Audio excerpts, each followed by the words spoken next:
دیوبند میں بیٹھے ہوئے وہ لوگ عقیدہ تبدیل کر رہے ہیں، نام اہل سنت کا لے کر، نام اہل سنت کا ہے، صرف لیبل ہے، اندر کی پروڈکٹ کچھ اور ہے، اندر کی چیزیں کچھ اور ہے کہ شہد دکھائے زہر پلائے،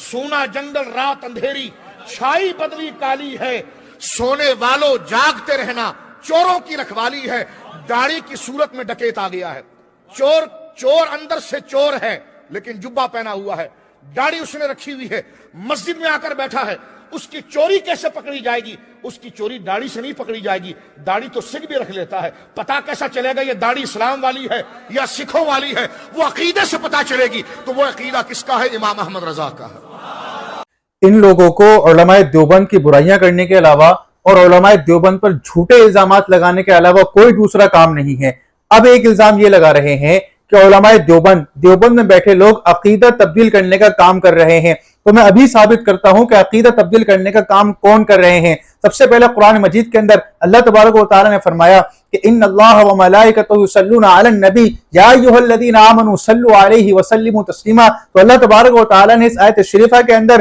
مومنوں کو حکم دیا ہے کہ تم نبی پاک علیہ الصلوۃ والسلام پر درود و سلام بھیجا کرو۔ اب آئیے بخاری شریف کی حدیث ہے کہ اس میں ایک صحابی رضی اللہ تعالیٰ فرماتے ہیں کہ ہم نے رسول اللہ صلی اللہ علیہ وسلم سے پوچھا کہ یا رسول اللہ، ہم آپ پر اور اہل بیت پر درود کس طریقے سے بھیجیں؟ تو صحابہ نے فرمایا کہ فَإِنَّ اللَّهَ قَدْ عَلِمْنَا كَيْفَ نُسَلِّمْ، کہ اللہ نے ہمیں یہ تو بتا دیا کہ ہم آپ پر سلام کیسے بھیجیں۔ تو پھر آپ صلی اللہ علیہ وسلم نے فرمایا قَالَ قُولُوا، کہ تم کہو اللہم صلی علی محمد وعلی آل محمد کما صلیت علی ابراہیم وعلی آل ابراہیم انک حمید مجید۔ اور آئیے آگے چلتے ہیں، ترمذی شریف کی حدیث ہے، حضرت عمر بن خطاب رضی اللہ تعالیٰ عنہ فرماتے ہیں کہ جب کوئی دعا مانگتا ہے تو اس کی دعا آسمان اور زمین کے درمیان ٹھہر جاتی ہے اور اس کا کوئی بھی حصہ اوپر نہیں چڑھتا، یعنی قبول نہیں ہوتا جب تک کہ وہ نبی پاک علیہ الصلوۃ والسلام پر درود نہ پڑھے۔ اور آگے چلتے ہیں کہ حضرت جابر بن عبداللہ رضی اللہ تعالیٰ عنہ فرماتے ہیں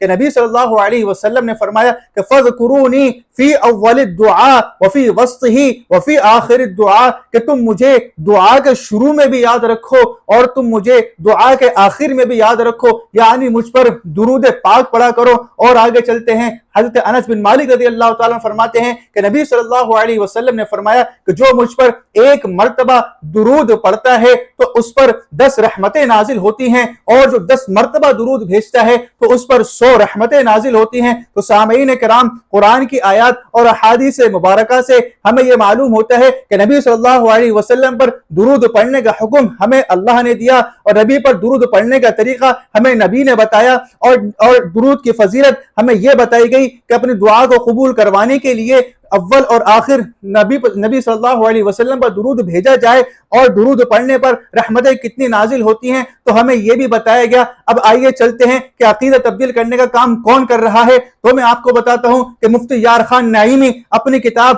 تفسیر نعیمی جلد نمبر 16 پیج نمبر 110 پر لکھتے ہیں